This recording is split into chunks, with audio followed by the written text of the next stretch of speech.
How to recover Telegram account without phone number. Hey everybody, welcome back to our channel. In today's video I'm going to guide you through the steps on how you can recover Telegram account without phone number, so make sure to watch the video till the very end. So if you want to recover, or maybe you lost your phone number for some reason and then you'd like to recover your Telegram account.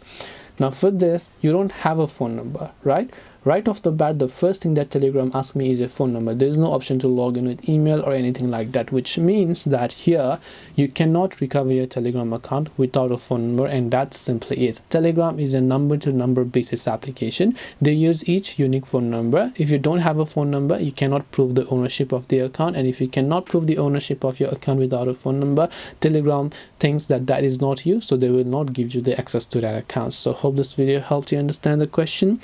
If you have got any questions, then feel free to also leave them down below.